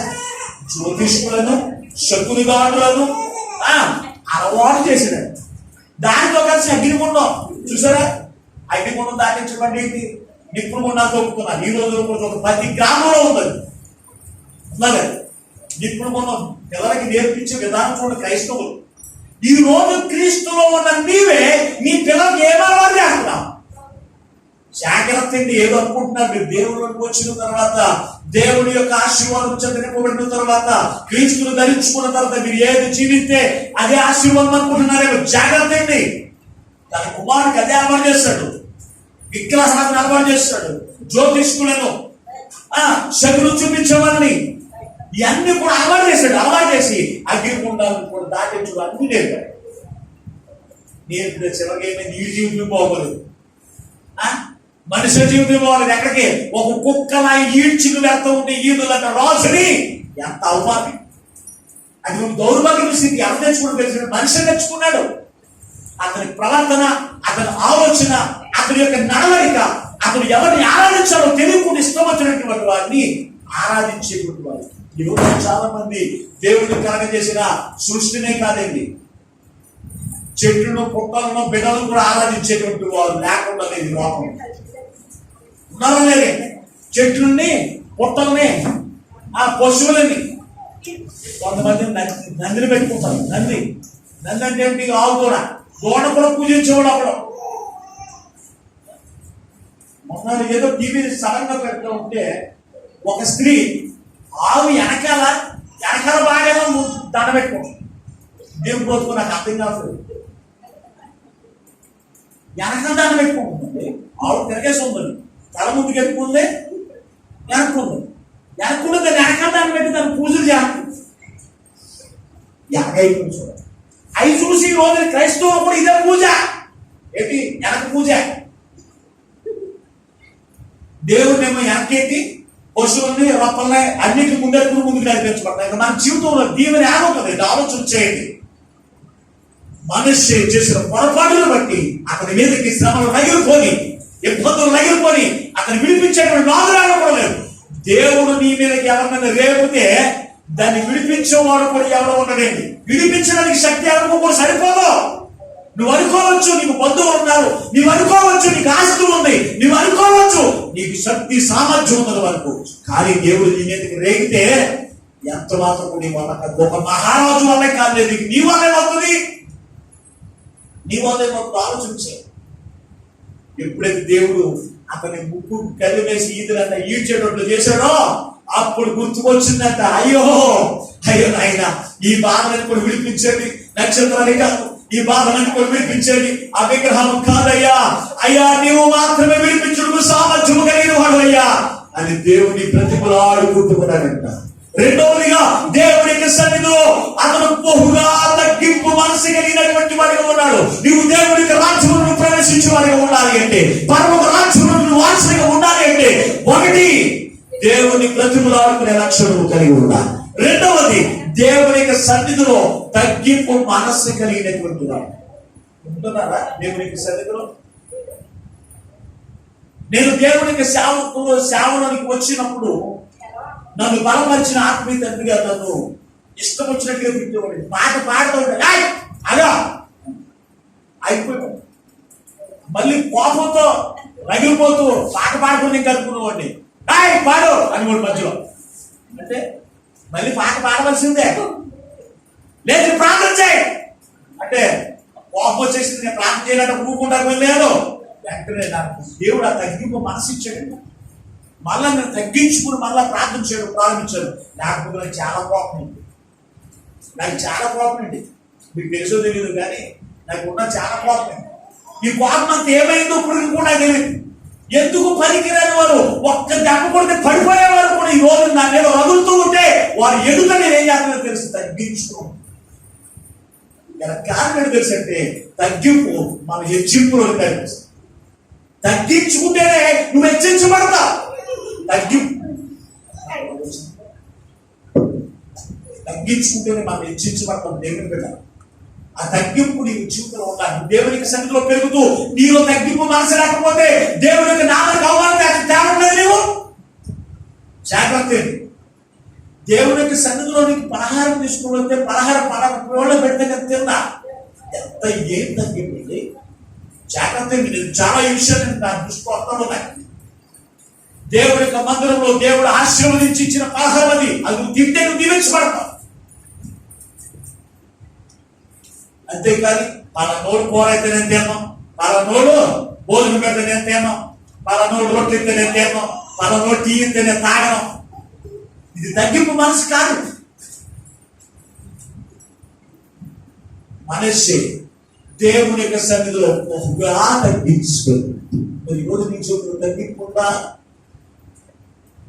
హిజ్కియా నేర్చుకున్నాడు తన ప్రజలైన వారికయ్యా మీరందరూ కూడా బహుగా తగ్గించుకుని దేవునికి కోపం మీ మీద నుంచి తొలగిపోయి దేవునికి ఆశీర్వాదం అందరూ వారసులుగా ఉంటారంటే ప్రజలందరూ కూడా తగ్గించుకుని దేవునికి ఆశీర్వాదాలకు వారసులుగా ఉండాలి. మరి అతని యొక్క కుమారునికి చూపులు ఎందుకు తగ్గింపలేదు? అతని కుమారునికి చూపులు తగ్గింపు లేకే అతను శ్రమ పాలైపోయాడు. ఈ రోజు నీ కుమారుడు కావచ్చు, నీ కుమార్తెని కావచ్చు, వారు తగ్గించుకోవాలంటే ముందుగా తల్లిదండ్రులుగా మీరు తగ్గింపు చూపులు కలిగి ఉండాలి. మీరు తగ్గింపు చూపులు కలిగి ఉంటే మీ దగ్గర నేర్చుకుంటారు. అయ్యో ఎలాగ మనము దేవుని యొక్క సన్నిధిలో తగ్గించుకోవాలేమో. అంతేకాని మనమే పొగరబోతులుగా, మనమే కోపిస్తులుగా మనం జీవిస్తూ ఉంటే మన పిల్లలు మనబట్టి ఏం నేర్చుకుంటారు? నీకున్న కోపమే నీ పిల్లలు నేర్చుకుని వారు కూడా నాశనానికి పాత్రలైపోతారు. జాగ్రత్త. అందుకు ఈ రోజున దేవుడు నీతో మాట్లాడుతున్నాడు. జాగ్రత్త. తగ్గింపు జీవితం లేకపోతే నువ్వు ఎంత కేకలు వేసినా, ఎంత చిందులు వేసినా దేవుడు ఊరుకోడు. ప్రియమైనటువంటి వారుగా మనిషి అలాగే ఎగిరని నేనేమి చేసినా చెల్లుతుందనుకున్నాడు. నేను ఏం చేసినా చెల్లుతుంది, నేను ఏం మాట్లాడినా, నేను ఏం పడతాను దేవుడు అనుకున్నాడు. అంతే. నాశనానికి పాత్రుడిగా అయిపోతున్న సమయంలో వెంటనే దేవుడు గుర్తుకొచ్చేసాడు. అయ్యో దేవుని ఎదురు తగ్గించుకుంటూ తన కోపమును రగిలిపోకుండా మరలా మనిపోతుంది కదా జ్ఞాపకం చేసుకున్నాడు. దేవుని ఎదురు తగ్గింపు మనసు కలిగి దేవుని ప్రతిమలాడు ప్రారంభించాడు. దేవుడు చాలా మంది దేవుడు మనతో మాట్లాడుతూ ఉన్నాడు. దేవుడు మన యొక్క తగ్గింపు మనసును బట్టి, మనం దేవుని బ్రతిమలాడుకుంటున్న బట్టి మన కష్టాల నుంచి, మన శ్రమ నుంచి విడిపిస్తాడు. అయితే ఈ కన్నీటి ప్రార్థన ఒకటే ఉంటే సరిపోదు. దానికి తగినటువంటి క్రియలు మనం కలిగి ఉండాలి.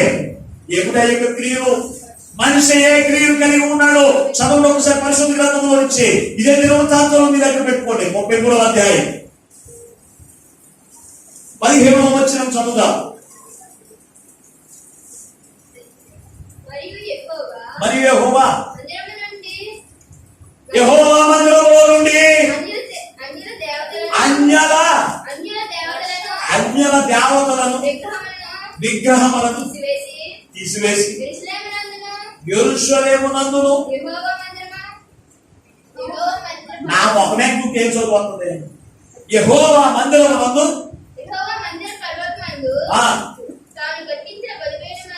తాను కట్టించిన బలిపీఠములన్నిటినీ ఏం చేశాడంట? ఏం చేశాడు? దాటి ఏం చేశాడంట? ఏం లాగించేశాడు? ఇది 3వ లక్షణం. అతడు మొట్టమొదటిగా దేవుని బ్రతుకులాడుకున్నాడు. రెండవదిగా దేవుని యొక్క రాజ్యం అతని చేతికి ఇచ్చినప్పుడు, అనగా దేవుని యొక్క రాజ్యం వారసునిగా మనం చేసినప్పుడు మనము చేయవలసిన లక్షణం ఏంటో తెలుసా? మూడవ లక్షణం, మనలో ఉన్న దేవుని యొక్క మందిరం అనబడిన మన హృదయంలో ఉన్న అన్య విగ్రహాలన్నిటినీ లాగి ఈడ్చి బయటికి వేసేయాలి. ఏం చేయాలి? అన్య విగ్రహాలన్నిటినీ మనలో నుంచి బయటికి తీసివేయాలి. అతను చేసిన మూడో పని తెలుసా? దేవుని మందిరంలో నుంచి ఏ విగ్రహం అయితే తన మందిరంలో దేవుని యొక్క మందిరాన్ని నింపుకున్నాడో ఆ అన్య విగ్రహాలన్నిటినీ వాటికి ఒక తాడు కట్టేసి వాటిని బయటికి లాగించి వేసాను. అంటే తన హృదయం అంతా కూడా ఏ విగ్రహాలతో నింపబడిందో తెలుసా? అన్య విగ్రహాలు. విగ్రహము అని మనం దేన్నంటాం? విగ్రహము అని మనం దేన్నంటాం? చెప్పండి. దేవుని తప్ప మనం ఏదైతే మన హృదయంలో పెట్టుకుంటామో అదే విగ్రహం. చదువు ఒకసారి కొలసి పత్రిక 3వ అధ్యాయం త్వరగా వెళ్ళిపోతాం. 5వ వచనం అపోస్తలుడైన పౌలు కొలస్సీయులకు రాసిన పత్రిక 3వ అధ్యాయం 5వ వచనం. కావున భూమి మీద ఉన్న మీ అవయవాలను అనగా సారత్వమును, అపవిత్రమును, కామాతురతను, దురాశను, విగ్రహారాధన అయిన ధనాపేక్షను చంపివేయుడి. వాటి వలన దేవుని యొక్క ఉగ్రత అవిధేయులైన వారి మీదకి వచ్చును. ఇక్కడ విగ్రహారాధన ధనాపేక్షను మనం ఏం చేయాలి? చంపేసుకోవాలి. మనం దేవుని యొక్క రాజ్యంలో మనం ప్రవేశించాలి అని కోరుకుంటే కనుక మనం ఏం చేయాలంటే ధనాపేక్ష అనే విగ్రహాన్ని మనం చంపేసుకోవాలి. అన్య విగ్రహాలు అంటే ఏంటి? అంటే అన్య ఆచారాలు మనలో ఉన్నాయి. ఇది వరకు నీవు పూజారి చెప్పినట్టు నడుచుకునేవాడు, అది అన్య విగ్రహం. మూడు దేవుళ్ళకి వచ్చిన నువ్వు ఎవరిని అనుసరించాలి? దేవుడు చెప్పినట్టుగా, దేవుని యొక్క యాజకుడు నీతో చెప్పినట్టుగా నువ్వు చేసేవాడిగా ఉండాలి. ఎందుకంటే ఆ నీలో ఉన్న అన్య విగ్రహాలని బయటికి తీసేయాలి. ఈ రోజున రక్షణ పొందిన నీవే ఏం చేస్తాం? పాస్టర్ గారండి, మన పొంతులు గారండి, తెల్లగంట 3 గంటల ముహూర్తం పెట్టారండి, వచ్చి సంస్థాపన చేయండి. పాస్టర్ గారండి, తెల్లగంట 2 గంటలకి గృహప్రవేశం ఉందండి, రాత్రులు ఎవరు చేసుకుంటారు? దెయ్యాలు చేసుకుంటారు. నువ్వు క్రీస్తుని కలిగిన నీవే, రక్షణ పొందిన నీవే, నీవులో ఉన్న అన్య విగ్రహాలన్నీ కూడా తాడు కట్టి అవి రాకపోయి బలి నుంచి బయటపడేసేయాలి. అంతే. అవి రాయి వస్తాయండి, వస్తాయా లోపలే? చాలా కష్టమండి వీటిని తీసేయాలంటే. వాటికి ఏం చేయాలి? ఓ తాడు కట్టాలి. ఓ తాడు కట్టి క్రీస్తు అనే రక్షణ తాడు వాటిని కట్టి నీ హృదయము దేవుని యొక్క మందిరము, దేవుని యొక్క ఆలయమైనదని మెరిగి, దేవుని యొక్క ఆలయము ఆనాడు మనుషులు పెట్టినట్లుగా అన్య విగ్రహాలు పెట్టడం కాదు. ఈ రోజు నీవు కూడా దేవుని కలిగిన నీవు దేవుని మందిరం అన్నమాట. నీ హృదయంలో అన్య విగ్రహాలు నీలో ఉంటే దేవునికి కోపము రోజుకుంటుందని సంగతి జ్ఞాపకం తెలుసు. దేవుని బ్రతిమలాడుకోవడమే కాదు, దేవుని ఎదురు తగ్గింపు మనసు. అయ్యో అయ్యో ప్రభా, నీవంటే చాలా గొప్పడైనా నీవు నేను పెట్టదాన్ని, నేను పనికి మారిన దాన్ని, పురుగులు పట్టేసిన దాన్ని, ఇది కాదు. తగ్గించుకో. తగ్గింపు కలిగిన నీవు నీ కన్నీటి ప్రార్థనతో కలిసి ఏమన్నా తెలుసా? నీ హృదయంలో దేవుని యొక్క ఆలయం నువ్వు గుర్తెరిగి నీ హృదయంలో అన్య విగ్రహాలు ఉన్నాయేమో వాటిని చూసుకో. అన్యులు అనుసరించినట్టుగా, అన్యులు చెప్పినట్టుగా నడుచుకున్నట్టుగా, అన్యులు చేసేటువంటి పనులు నీలో ఉన్నాయేమో అవన్నీ కూడా తాడి కట్టి బయటికి మనిషి తీసేసాడు. ఈ రోజు నువ్వు తీసావా? కొంతమంది ఎప్పుడు తెస్తారు తెలుసా? అన్ని విగ్రహాలు మనుష్య మీదకి వచ్చినట్లుగా శ్రమ మా మీదకి వచ్చింది. మనుష్య మీదకి వచ్చినట్లుగా రోగము శోధన మా మీదకి వచ్చినప్పుడు అప్పుడు తీసేవారు చాలా మంది. ఈ రోజున చాలా మంది ఉన్నారు. అప్పుడు ఆ పరిస్థితి మనం తీసుకోకుండా ఉండాలి అంటే కనుక మనిషి దేవుని యొక్క రాజ్యంలో నుంచి, బబులోని యొక్క దేశం నుంచి యెరూషలేము యొక్క రాజ్యంలోనికి దేవుడు అతను నడిపించినప్పుడు అతని జీవితం అంతా కూడా మారిపోయింది. ఎలా మారిపోయింది?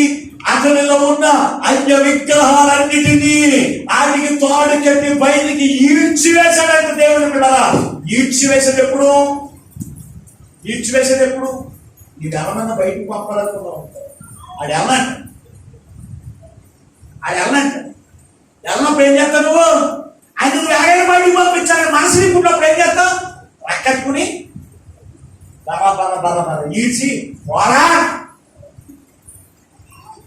ఈడ్చివేసి బయటికి పంపించాలనుకునే వారికి ఉన్న వారి మనసుని. కొంతమంది బయటికి పంపించాలనుకోరు, పోలేదు మాస్టర్ గారు చెప్తారు కదా యాకే అనుకున్నాం అనుకో, ఎక్కడ కూర్చోలే మాట వేసుకుని లోపల కదలేక కదలకుండా ఉన్న వాటిని నువ్వేం చేయవు. అవన్నీ కూడా నీకు నాశనం తీసుకువెళ్తాయి. ఇది దేవుని యొక్క చిత్తము కాదు. నువ్వు నిత్య రాజ్యంలో వారసుడు కాదు. నువ్వు బాప్తిసం పొందలే కానీ, మారు మనసు పొందలే కానీ, నువ్వు ఎంత దేవుని యొక్క మందిరంలో ప్రార్థన చేసినా కానీ, నీలో ఉన్న అన్య విగ్రహాలన్నిటికీ తాడు వేసి నువ్వు బయటికి ఈడ్చిపోయిపోతే ఎంత మాత్రం కూడా దేవుని యొక్క రాజ్యంలో నేను తీసుకుని కూర్చోబెట్టలేదు. దేవుని యొక్క రాజ్యంలో నీ అంతరం నువ్వు వెళ్ళిపోవో, ఆయనేది తీసుకెళ్ళి కూర్చోబెట్టాడు. మనిషిని బబులోను నుంచి తీసుకువెళ్ళి దేవుడు యెరూషలేము రాజ్యంలో కూర్చోబెట్టినప్పుడు దేవుడని యెహోవా నిజమైన దేవుడని ఆయన గ్రహించాడండి. ఈ రోజున నువ్వు ఎప్పుడు గ్రహిస్తావు? నీలో ఉన్న విగ్రహాలను తీసివేసుకుని నీ బ్రతుకు మారిపోతాయి. అవి తీసివేసుకోకపోతే అవన్నీ కూడా శనీశ్వరులకి ఎత్తి మీద కూర్చుని నేనేం చేస్తాయి? నాశనం తీసుకువెళ్తాయి. వాటిని నీలో ఉంచడానికి వీల్లేదు. అయితే ఈ విగ్రహాలు ఎవరు బట్టి వారు తీసుకోరండి. పరిశుద్ధ గ్రంథంలో ఎవరు తీసుకుంటారో ఎవరు తీసుకోరు కూడా రాశాడు. చూడండి ఒకసారి పరిశుద్ధ గ్రంథం సామెతల గ్రంథంలో ఒకసారి సామెతల గ్రంథము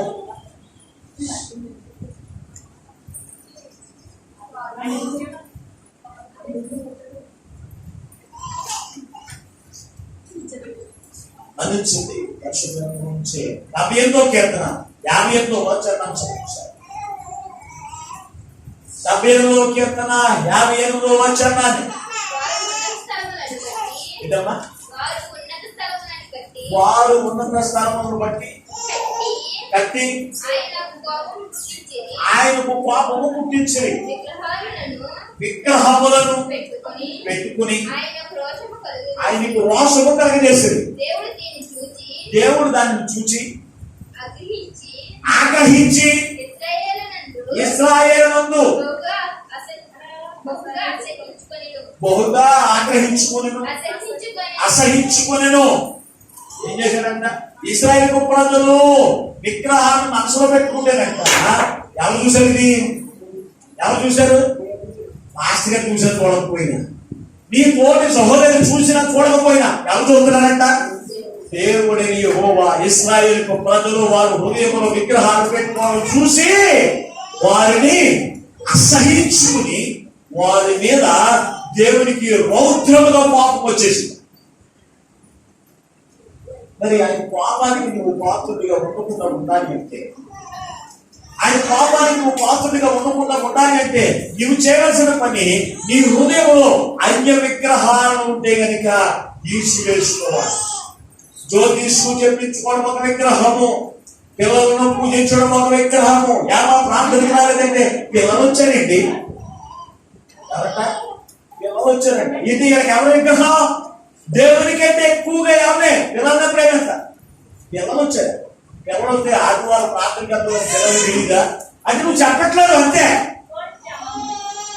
దేవుని యొక్క మందిరంలో ఉంటారు నా తల్లిదండ్రులు, లేకపోతే నా యొక్క సహోదరులు, అది దేవుని యొక్క మందిరంలో ఉంటాయి. ఈ సమయానికి వెళ్ళకూడదు అనేటువంటి ఆలోచన వారికి కనిపించేవారు ఉంటాయి. ఒక్కసారి నువ్వు వాడ చేస్తే ఏం చేస్తారు? అంటే ప్రార్థనకు రాలేదంటే పిల్లలు చూడకు పోతున్నాడు. ఏమో ప్రార్థనకి రాలేదంటే పిల్లకి పోలేదు కూడా పోతున్నాడు. ఏంటండి ఇది?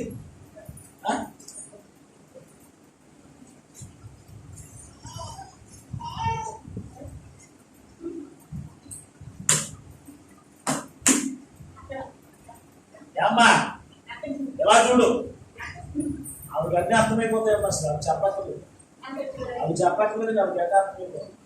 కనుక దేవుని విన్నారు నువ్వు ఆలోచన చేయండి. అందుకే ఇశ్రాయేలు ప్రజలైన వారిని ఇర్మియా హెచ్చరిక చేస్తున్నాడు. ఏమో తెలుసా? నీ మనసు మార్చుకుని మీలో ఉన్న విగ్రహాలన్నీ కూడా తీసివేసేయడమ్మా, లేకపోతే మీరు శ్రమలకు పాత్రులైపోతారని ఇర్మియా ప్రవక్త ఆ ప్రజలైన వారితో ఏం చేస్తాడు? బ్రతుకుడు అక్కడ ఇర్మియా గ్రంథము 18వ అధ్యాయము 11వ వచనంలో ఆ మాటలు మనం చూడగలుగుతున్నాం. ప్రియమైనటువంటి వార్త, ఈ రోజు మనకి చూపులో అటువంటి అన్య విగ్రహాలు మీలో ఉన్నాయేమో, అన్య విగ్రహాలు, అన్య ఆచారాలు అవన్నీ మీలో ఉంటే వాటన్నిటిని కూడా ఏం చేయాలి? కట్టి బయటికి ఈడ్చేయండి. పరువులైనా సరే అవి ఎలా ఎస్టేజ్ కూర్చొని అనేక సంవత్సరాల నుంచి నువ్వు పుట్టిన మొదలుకొని నీ పితరులు నీకు నేర్పిన దాన్ని బట్టి ఆ విగ్రహాలన్నీ హృదయంలో ఉన్నాయి. అవన్నీ కూడా ఏం చేయాలి? ఒక తాడి కట్టి బయటికి ఈడ్చి వేసినట్టుగా నీకు ఇష్టమైనది కనుక బయటికి ఈడ్చేయండి. ఒక ఇష్టపడిన వాపించు. అవి నేనేం చేస్తే మనిషిని నాశనాన్ని తీసుకువెళ్ళినట్టుగా నిన్ను కూడా తీసుకువెళ్తాయి. వాక్యం నేర్చుకుందాం. పరిశుద్ధ గ్రంథంలో నుంచి 4 మండలకు వచ్చినప్పుడు అక్కడ 16 వచనంలో మనకు కనపడుతూ ఉంది. దేవుడి యొక్క మందిరములో మీరందరూ కూడా కృతజ్ఞత అర్పణలు చదువు ఒకసారి. 33వ అధ్యాయం దేవుడు 33వ అధ్యాయంలో నుంచి నేను చెప్తున్నాను. నేను వేరే చోట కదండి 16 వచ్చిన ఇదిగాక అతను యెహోవా బలిపీఠమును బాగు చేసి ఆ సమాధాన బలులను కృతజ్ఞత అర్పణలను అర్పించేవారు. కృతజ్ఞత అర్పణ అంటే ఏంటి?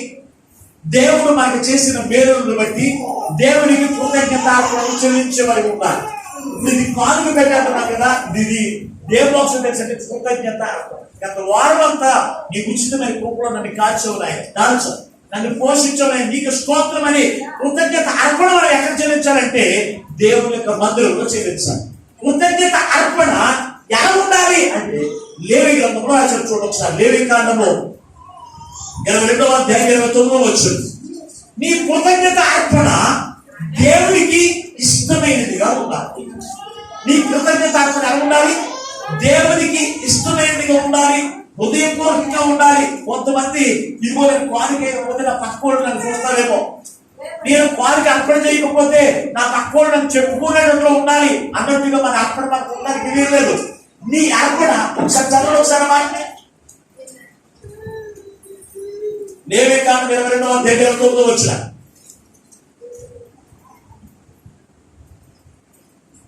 మీరు కృతజ్ఞతా బలియకు పశువును వధించినప్పుడు అది మీ కొరకు అంగీకరింపబడినట్టుగా దానిని అర్పింపబడెను. మీ కొరకు అది అంగీకరింపబడినట్టుగా దానిని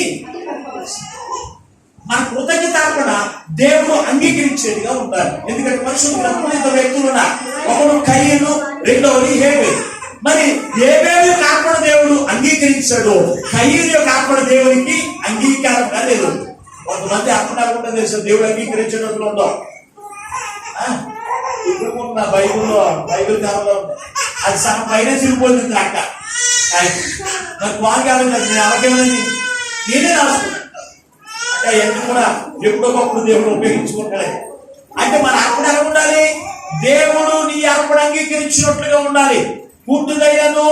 గుడ్డుదైనను మరి ఏదైనా దేవుడికి అర్పణ చేయక శ్రేష్టమైన దానికి దేవుడికి అర్పించేటువంటి వారిగా మనం ఉండాలి. దేవుని పెట్టారా? మరి మనిషి ఎప్పుడైతే దేవుని యొక్క రాజ్యంలోనికి ప్రవేశించాడో అతను ఉన్న మొట్టమొదటిగా చేసిన పని తెలుసా? అతను హృదయంలో ఉన్న విగ్రహాలను తీసేశాడు. రెండవది అతను చేసిన పని ఏంటో తెలుసా అంటే దేవునికి కృతజ్ఞత అర్పణలు చెల్లించేటువంటి వారిగా ఈ రోజున మన యొక్క జీవితాలు ఎలా ఉన్నాయి? 17వ వచనం పోదాం. 17వ వచనంలో అతను అర్పణను దేవునికి అర్పించేవాడు. బలులు అనగా ప్రార్థన. దేవుని యొక్క మందిరంలో బలి అర్పించేటువంటి వాడిగా కనపడుతున్నా. ఈ రోజున నీవు ప్రార్థన ఎక్కడ చేస్తూ ఉన్నావు? ఎవరికి చేస్తూ ఉన్నావు? ఇంతకు ముందు మనిషి ఎవరికి చేసేవాడంటే విగ్రహాలు చేసేవాడు. మరి ఇప్పుడు దేవుళ్ళకి వచ్చిన తర్వాత అతను ప్రార్థన చేయడం ఎవరు తెలుసా? దేవునికి తప్ప ఎవరికి కూడా ప్రార్థన చేయలేదు. ఈ రోజు క్రీస్తు ధరించుకున్న నీవు దేవునికి నువ్వు ప్రార్థన చేస్తున్నావా? లేకపోతే నీ పిల్లలకి నీవు కలిగిన విగ్రహాలు పెట్టుకుని ప్రార్థన చేస్తున్నావా? ఆలోచన చేయండి ప్రియమైనటువంటి వారు. ఈ రోజున ఎటువంటి పరిస్థితి కలిగి ఉన్నారో తెలుసు. వాక్యము క్రీస్తుని కలిగిన వారే, క్రీస్తుని కలిగిన కలిగిన వారే, దేవుని అంగీకరించి క్రీస్తు దేవునికి రాజ్యం వారసునిగా సిద్ధపరచబడిన వారే మరి ఏం చేస్తారో తెలుసంటే అన్య విగ్రహాలకు ఆరాధన చేసి వారికి ప్రార్థన చేసుకుని దేవునికి కోపం రేపేటువంటి వారుగా అనేక మంది కనపడుతున్నారు. ఇదేమో మాట్లాడుతున్నారు 17 వచనంలో, మీ బలులను మీ బలులను అర్పించు వచ్చిరి గాని ఆ అర్పణలను తమ దేవుడైన యెహోవా నామమునకే చేసిరి. ఎవరు చేశారంట? ఎవరికి ప్రార్థన చేసేవారు? దేవుడైన యెహోవా నామమునకే ప్రార్థన చేసేవారు. ఈ రోజు ఎవరు ప్రార్థన? ఆలోచించే సమయం అయిపోయింది. నాకు ఇచ్చిన సమయం కాక సరళగా ఉంది కనుక దేవుడు సరళగా ముందుకు తీసుకుని వెళ్తా ఉన్నాడు. అయినప్పటికీ నేను చాలా మాటలు నేను వదిలేస్తా ఉన్నాను. ఎందుకంటే కృతంగా మీకు అర్థమయ్యే విధంగానే ముందుకు తీసుకున్నాను. అతడు దేవుడైన యెహోవాకు మాత్రమే ప్రార్థన చేసేటువంటి వాడు. నీవే ఎవరికి ప్రార్థన చేస్తావు? దేవునికి రాజ్య వారసులు నువ్వు అనుకుంటున్నావు. నీ ప్రార్థన ఎవరికి చేస్తున్నావు? విగ్రహాలకు చేస్తున్నావా? సృష్టికి చేస్తున్నావా? సృష్టిలో ఉన్న వాటికి నువ్వు ప్రార్థన చేస్తున్నావా? ఆలోచించే మనిషి ఎప్పుడైతే తన భయంకరమైన స్థితిలో నుంచి విడిపించబడిన తర్వాత తన జీవితం అంతా కూడా మారిపోయింది. దేవుని బ్రతుకులాడుకోవడం నేర్చుకున్నాడు. రెండో, దేవుని ఎదుట బహుగా తగ్గింపు మనసు కలిగిన వాడిగా కనపడుతూ ఉన్నాడు. మూడవది, అతను కృతజ్ఞతార్పణలు చెల్లించే వాడిగా కనపడుతూ ఉన్నాడు. నాలుగవది, దేవునికి తప్ప ఏ నామమునకు కూడా ప్రార్థన చేసేటువంటి లక్షణం అతను. ఐదవ దానిలోకి వస్తే కనుక దేవునిలో గుణపడినటువంటి వాడిగా కనపడుతుంది. చదువు ఒకసారి అదే 17వ వచనంలో చదువు ఒకసారి. 19వ వచనం మూసేస్తున్నారు. ఇది అతని చేసిన ప్రార్థనను గుర్చి అతని మనవి వినబడినట్లు గుర్చి అతను చేసిన పాపగ్రహములన్నిటినీ గుర్చి తాను గుణపడక ముందు ఉన్నత స్థలములను కట్టించి అంటే అతను ఏమైనా గుణపడ్డాడు? స్థిరపరచబడ్డాడు. ఎప్పుడు స్థిరపరచబడ్డాడు? అన్ని కష్టాలు అన్ని ఇబ్బందులు వచ్చిన తర్వాత దేవుడు అతని మీదకి దేవుని యొక్క కోపాన్ని దేవుని యొక్క ఉగ్రతను రేపిన తర్వాత అతని బ్రతుకు ఎలా మారిపోయిందో తెలుసా? మరి అతి రీతిగా నీ చూస్తూ ఉండాలి. దేవుల్లో గుణపడే లక్షణం, దేవుళ్ళు స్థిరపడే వారిగా ఉండాలి. అంతేకాని ఒక రోజున దేవుని యొక్క మందిరంలోకి వచ్చి సాక్ష్యం చెప్పి మనుషులు వారు దేవుని దూషించే వారి లక్షణంగా మనం ఉండడానికి వీల్లేదు. గుణపాడడం అంటే అంతకు ముందు దేవుడు స్థిరపడే మనసుకి లేదు. అంతకు ముందు విగ్రహాలందు అలాగే వాక్యందు వీటి యందు శ్రద్ధ నిలిపేవాడు. ఎప్పుడైతే దేవుడు అతని మహా ప్రాణాపాయ స్థితి నుంచి ఎప్పుడైతే తప్పించాడో దేవుడు గుణపడడం నేర్చుకున్నాడు. గుణపడే వారు అందరూ కాదు. ఇప్పుడు చదువు ఒకసారి సామెతల గ్రంథంలో ఒకసారి 29వ అధ్యాయం 19వ వచనం. 29వ అధ్యాయం 18వ వచనం.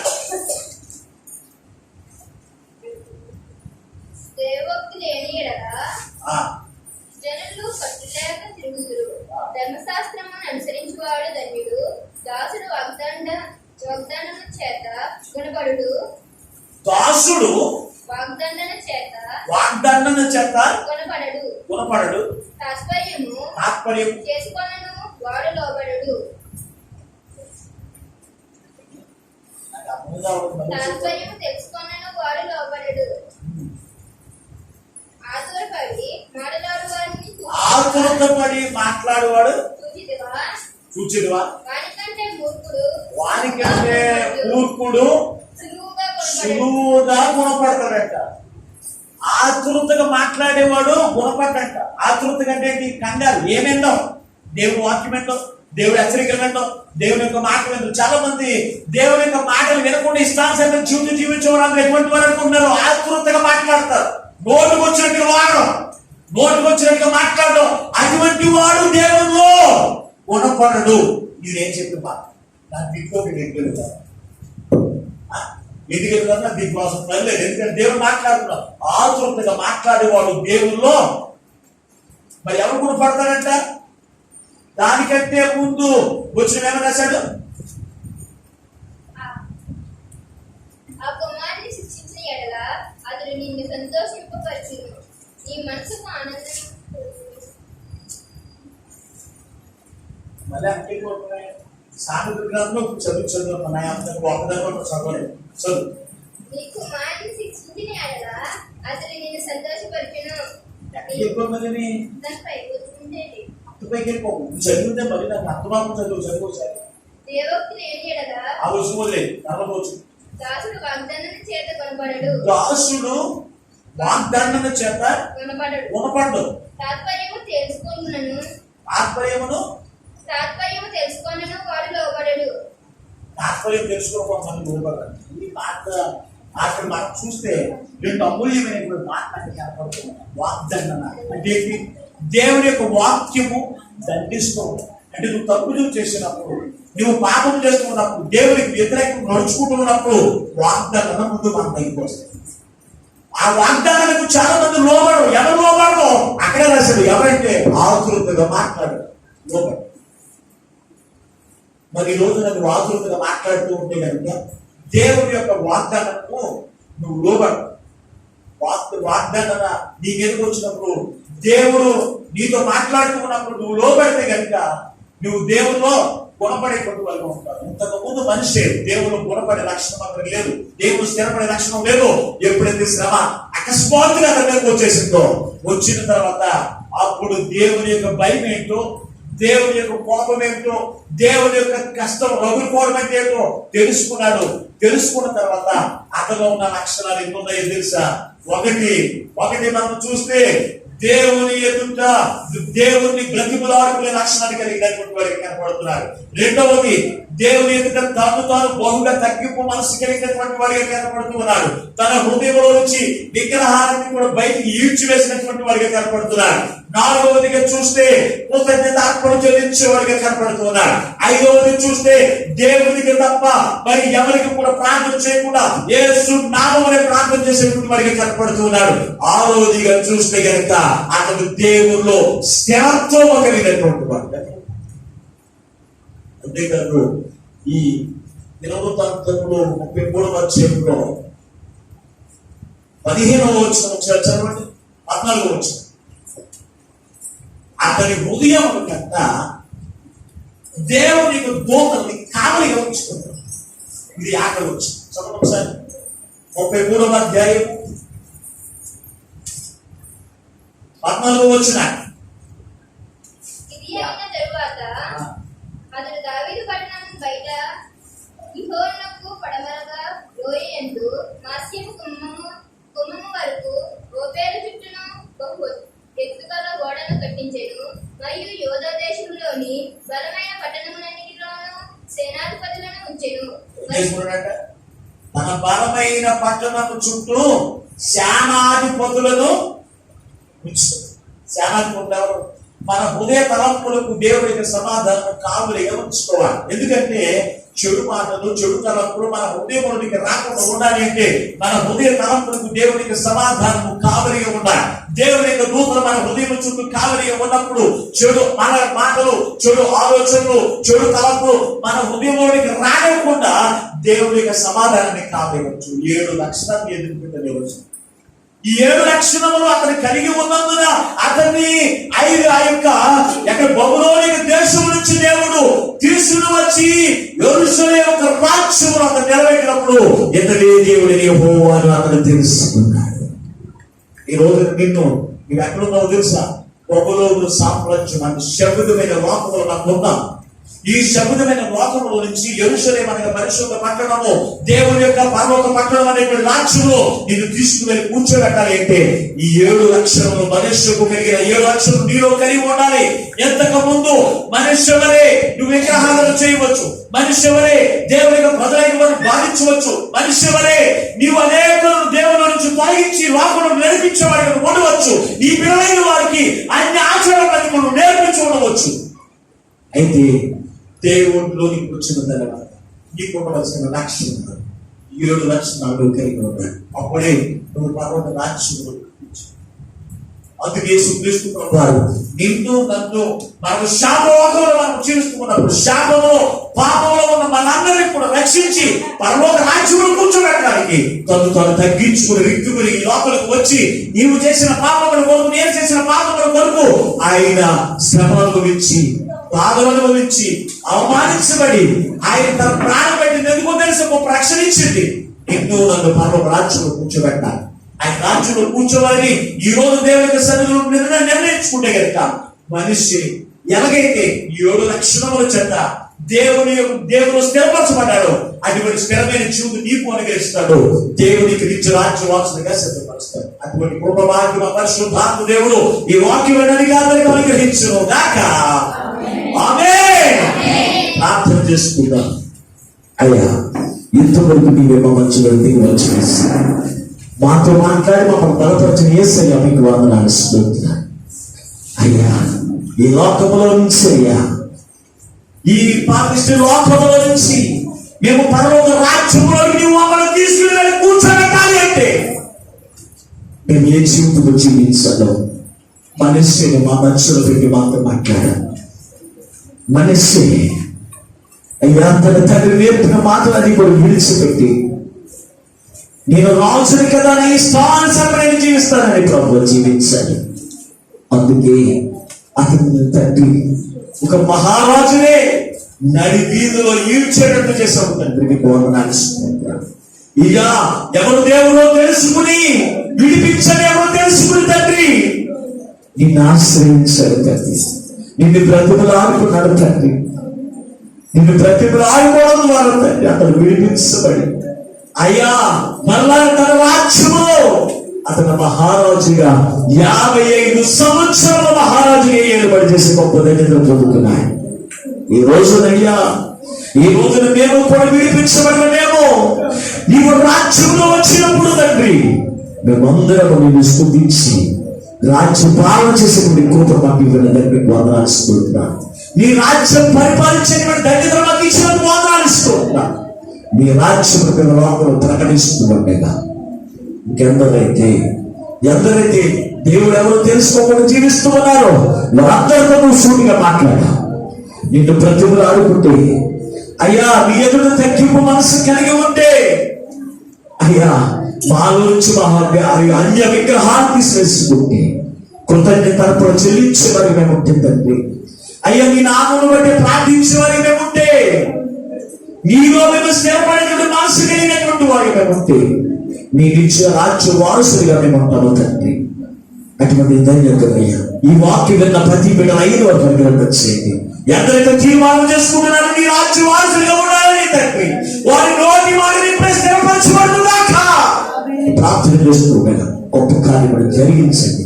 స్థిరపరిచి బలపరిచి నీ రాజ్యంలో ప్రతి బిడ్డ వారిని కూడా నాయన నడిపించే పూర్తి ప్రదేశం మీరు మహిమనుతుందమని వ్యక్తపడి నీ మాటలు వ్యర్థంగా విడిచిపెట్టకుండా అయ్యా వాటిని అనుసరించి వాటి చుట్టూ జీవించండి. నీ నుంచి రాజ్య వారసులుగా సిద్ధపడి పూర్తి మా ప్రభువును రక్షకుడైన యేసు పరిశుద్ధమైన ఆవిడ ప్రార్థించి వెళ్ళుచున్నాము పరమ తండ్రి. ఆమేన్. దేవుడు మిమ్మల్ని మీ అందరినీ కుటుంబాన్ని దీవించుగాక. ఆమేన్. అందరికి మరొకసారి నా హృదయపూర్వక వందనాలు తెలియపరుస్తున్నాను.